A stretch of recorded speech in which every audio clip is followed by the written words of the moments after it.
아프리카 카메룬에서 40년 동안 사역하신 윤월로 선교사님은 언더우드 선교사상을 받으셨는데요. 선교지에서 하나님께서 행하시는 놀라운 일들, 광야를 지나 소개합니다. 내가 서울신학대학원을 다니던 80년대 전도사로 일한 교회에서 목사님의 사택이 멀어 매일 새벽 기도회를 내가 인도했다. 열심히 일하는 전도사가 기특했던지 대학원을 졸업하니 담임 목사님이 파격적인 제안을 하셨다. 3년간 전액 장학금을 줄 테니 미국에 유학을 하든지 목회하고 싶으면 교회를 지어주겠다는 것이다. 유학은 당시 신학생들의 로망이었고 20대에 교회를 건축하고 담임 목사가 되는 것도 꿈같은 일이었다. 그러나 나는 목사님께 엉뚱한 제안을 했다. 목사님, 선교하는 배 둘로스를 타고 싶으니 후원해 주세요.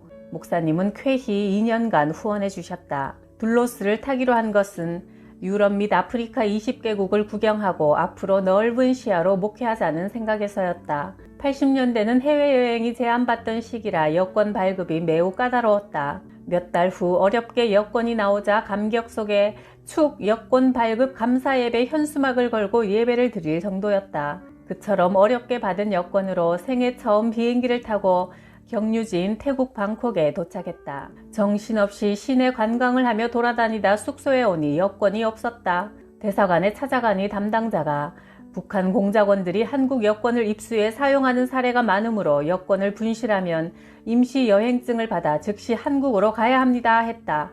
눈앞이 캄캄하고 허망했다. 이제 유럽과 아프리카 여행은 물 건너간 것이다. 하나님 알아서 하십시오. 둘로스호를 타지 말라시면 저는 이왕 온 김에 실컷 관광이나 하다가 내일 한국으로 돌아가겠습니다. 편히 마음먹고 태국 시내를 걸어가는데 한 여인이 나를 향해 손을 흔들었다. 그 태국 여인의 손에는 분실한 내 여권이 들려 있었다. 도저히 믿을 수 없는 일이었다. 수많은 인파 속에서 나를 알아보고 여권을 돌려주다니 영화에서나 볼 수 있는 장면 아닌가? 만일 그때 여권을 찾지 못했다면 나는 아프리카 선교사가 되지 않고 국내에서 목회했을 것이다. 둘로스호는 유럽 여러 나라를 거쳐 아프리카로 갔다. 깡마르고 헐벗은 아이들이 쓰레기통을 뒤져 허겁지겁 허기를 채우는 모습을 보며 울컥 긍휼의 마음이 생겼다. 한국에 돌아가면 목회를 잘해서 아프리카 땅에 많은 선교사를 파송해야겠다고 결심했다. 그런데 마음에 평화가 없었다. 너 자신은 아프리카에 선교사로 오기 싫어하면서 남을 보내려 하느냐는 하나님의 책망의 음성이 자꾸 들려왔다. 며칠 괴로워하다가 마침내 이런 기도를 드렸다. 주님, 제가 스스로 아프리카에 와서 사역할 마음은 전혀 없습니다. 그러나 주께서 그것을 원하신다면 특별한 방법으로 저를 불러주세요. 그러면 순종하겠습니다. 이렇게 기도하고 나니 마음의 평화가 찾아왔다. 둘로스가 드디어 카메룬의 항구 도시 두알라에 도착했다. 카메룬은 나의 마지막 행선지였다. 2년간의 유럽과 아프리카 일정을 카메룬에서 마치고 비행기로 한국에 돌아갈 예정이었다. 둘로스가 카메룬에 도착한 다음 날 한국인 부부가 찾아와 나를 보더니 말했다. 전도사님, 카메룬에 오신 것을 환영합니다. 카메룬에 선교사로 와주세요. 우리 부부가 3년 넘게 카메룬에 한국 선교사를 보내달라고 기도해 왔습니다. 전도사님이 이곳에 오신 것은 우리 부부의 기도 응답입니다. 반드시 카메룬에 선교사로 오셔야 합니다. 라며 간청했다. 그래서 나는 아프리카 선교사가 되었다. 사람이 마음으로 자기의 길을 계획할지라도 그의 걸음을 인도하시는 이는 하나님이시라. 잠언 16장 9절. 마탱은 내가 카메룬 사역을 시작할 때 통역을 맡아 현지 적응에 여러 면에서 도움을 준 청년이다. 그는 선교부 인가를 위해 대통령궁에서 일하는 자신의 어머니를 통해 정부 관계자들을 만나는 일도 도와주었다. 나는 그를 신학교에 보내주고 여러 해 동안 아낌없이 후원을 해주었다. 그는 훤칠한 키에 잘생긴 외모와 뛰어난 언변으로 사람을 사로잡는 매력이 있었고 기타 치고 찬양하며 기도회를 인도하는 데도 탁월했다. 총각인 마탱은 여성들에게 인기가 많았는데 그는 특히 돈 많은 독신 여성들에게 관심을 보였다. 그가 종종 밤늦은 시간에 여성들을 방문하기에 염려가 되어 늦은 시간에 혼자 여자를 만나지 말라고 주의를 주었다. 그러자 그는 발끈해서 화를 내며 우리 교회에 오는 교인들이 당신 때문에 오는 줄 알아? 나 때문에 오는 거야! 라며 대들었다. 그런 후 90여 명 모이던 교인 중에 30명을 데리고 교회를 떠나버렸다. 도끼가 오른 그는 앙바사 목사와 방송기자, 변호사와 함께 나를 카메룬에서 쫓아내려고 외무부에 나를 스파이 혐의로 고소했다. 가장 가까웠던 동력자에게 배신당한 충격으로 나는 카메룬의 모든 것이 싫어지고 카메룬 사람들이 미워졌다. 차라리 쫓겨나서 한국에 돌아가고 싶었고 완전히 탈진하여 말씀 묵상과 기도도 할 수 없었다. 그때 교인 앙드레가 중보기도팀을 조직하여 하나님께서 이 상황에 개입해 주시도록 금식하며 부르짖었다. 얼마 후 마텐과 손을 잡고 나를 배신한 앙바사 목사가 사무실에 찾아와 무릎을 꿇고 울먹였다. 목사님, 20살 된 제 아들이 이유 없이 갑자기 죽었습니다. 저를 용서해 주세요. 제게 또 다른 무슨 일이 닥칠까 두렵습니다. 저를 위해 축복 기도를 해주세요. 다른 일행인 젊은 방송기자는 갑자기 1000km 떨어진 북부도시 마루아로 발령을 받더니 그곳에 간 후 몇 달 만에 갑자기 사고로 죽었다. 남은 한 명인 변호사는 마텐과 다투고 떠나서 나를 대적한 마텐팀은 순식간에 공중분해되었다. 이 사건을 목격한 사람들은 교회를 대적하면 하나님이 치신다는 두려움을 갖게 되었다. 하나님은 카메룬에서 쫓겨날 뻔한 주의 종의 권위를 오히려 높이 세워주셨다. 김 목사님은 60대에 카메룬에 선교사로 오셨다. 열정이 넘치고 얼굴에 항상 미소가 가득한 목사님은 농촌 지역인 오콜라 마을의 교회를 개척하셨다. 목사님 부부는 매일 아침부터 저녁까지 오콜라 마을 집집마다 찾아다니며 기도해 주었다. 언어가 안 되니 그냥 한국어로 기도하셨지만 듣는 이들은 그 뜻을 이해하지 못해도 목사님의 땀과 눈물의 기도에 감동하여 함께 눈물을 흘렸다. 농사 짓느라 근육통에 시달리는 사람들에게 물파스를 바른 후 기도해주면 통증이 시원하게 사라지는 것을 경험하고 하나둘 교회에 나오기 시작했다. 그 소문을 들은 추장이 목사님을 집에 초대했다. 특별히 추장에게는 물파스를 한 통 다 듬뿍 발라주고 기도하니 늘 뻐근하던 몸이 날아갈 듯 상쾌해진 추장이 우리 마을 사람들은 이제부터 모두 교회에 나가라 하고 명령하여 순식간에 100명 넘는 마을 사람들이 교회에 나오게 되었다. 김 목사님 목회의 특이한 점은 예배 시간에 출석을 부르는 것이다. 설교 후에 출석부를 들고 교인들의 이름을 하나하나 부르며 출석을 확인하고 결석한 교인들이 있으면 찾아가 격려했다. 설교 시간에 목사님의 언어 문제로 은혜를 받지 못한 교인들도 매주 자기 이름을 부르며 관심을 가지고 돌보아주는 목사님에게서 아버지의 사랑을 느끼며 큰 은혜를 받았다. 하나님의 일은 신비롭기 짝이 없다. 많이 배우고 능력 있는 선교사가 오랜 기간 열심히 사역해도 열매가 없고 여러모로 부족한 선교사가 무대뽀로 사역해도 열매가 나타나기 때문이다. 돈으로 사역하는 사장 선교사가 많고 성경 잘 가르치는 교사 선교사도 많으나 심장을 주며 사랑하는 아비 선교사는 소수다. 범사에 감사하라는 설교를 전한 주간에 택시를 타게 되었다. 운전사 옆좌석에 2명, 뒷좌석에 4명, 총 7명이 탔는데 기사는 가다가 내가 앉은 뒷자리에 아줌마를 한 사람 더 태웠다. 100kg는 넘어 보이는 거구의 여인이 엉덩이를 좌우로 흔들어 밀어붙이니 왜소한 나는 종이짝처럼 구겨져 호흡이 곤란할 지경이 되었다. 짜증이 나려는 그 순간 범사에 감사하라고 전한 내 주일 설교가 떠올랐다. 어떤 감사를 해야 하나 고민할 때 답이 떠올랐다. 주여, 이 여자가 내 아내가 아닌 것을 감사합니다.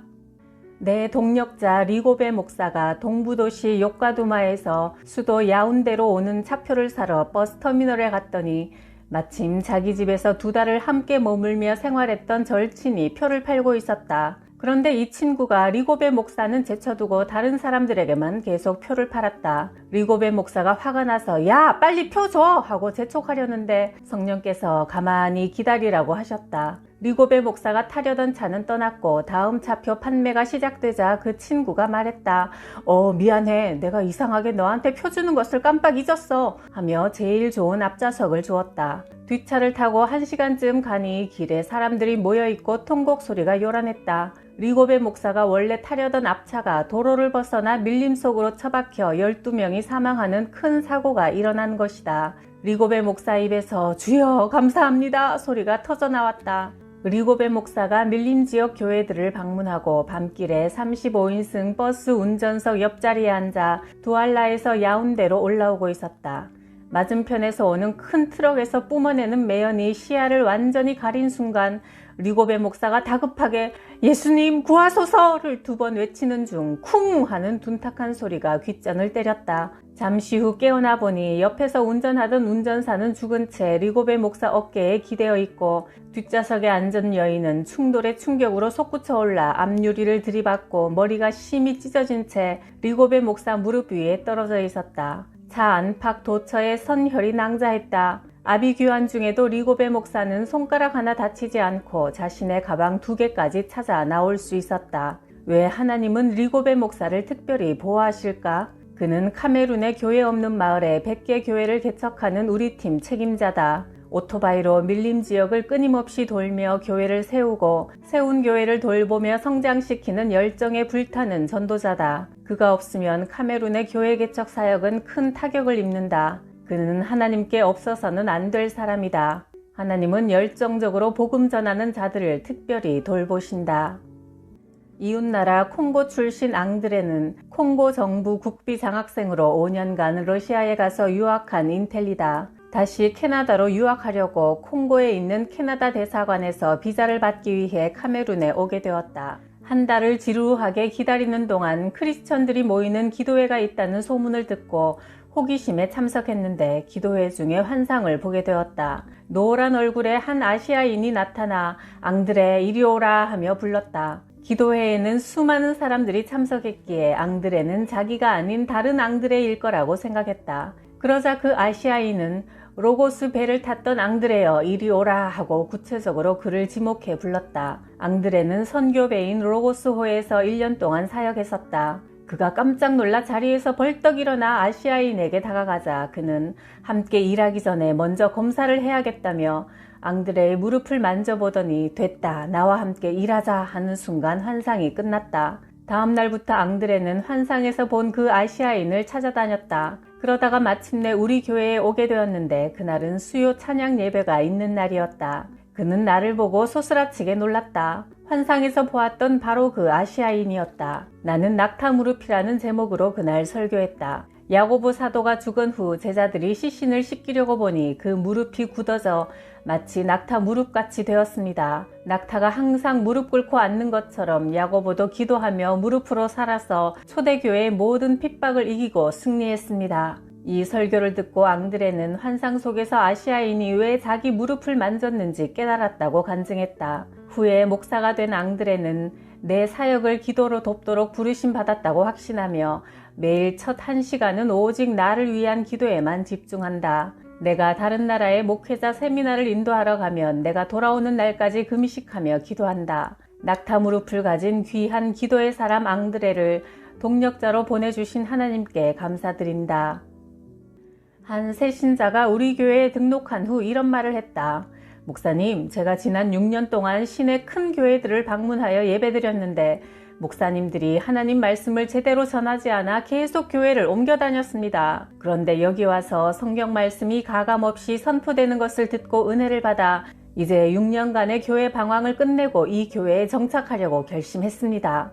목사들이 말씀을 제대로 전하지 않는다니 한 가지 예를 말씀해 주실래요? 부탁했다. 시내 중심가에 위치한 큰 교회인 베델교회 목사님이 예수님의 무덤 문을 막았던 돌을 천사가 굴려낸 말씀을 설교하면서 그 돌은 바로 돈이라고 하셨어요. 무덤 문을 막았던 큰 돌이 굴려진 것처럼 큰 돈을 헌금하면 부활과 같은 기적이 나타나고 큰 축복을 받는다고 하더라고요. 목사님, 예수님을 반석이라 한 말씀은 들어봤지만 돈이 반석이라는 말씀은 도대체 성경 어디에 근거한 것인지 도무지 이해가 되지 않았습니다. 내가 아프리카 20개국을 돌며 목회자 세미나를 열어 직접 확인한 바에 의하면 아프리카 목사들의 90%는 제대로 신학교육을 받지 못해 성경을 한 번도 읽지 않고 목회를 하고 있었다. 그러니 베델교회 목사와 같은 황당한 설교가 얼마든지 가능한 것이다. 나는 이 일을 계기로 아프리카 곳곳에 신학교를 세워 현지 목사들을 교육하는 사역에 더욱 전념하게 되었다. 부르키나파소 교회 협의회 회장 앙리 목사가 고백했다. 제가 어제 윤 목사님 강의에 도전을 받아 매일 성경 10장씩 읽기 시작했습니다. 부끄럽게도 회장인 제가 아직 성경을 일독하지 못했습니다. 부르키나파소 목사들에게 성경을 사서 선물하고 성경을 매일 읽으라고 권하겠습니다. 그리고 이제부터 신학교 입학 자격을 성경 일독한 자로 정하겠습니다.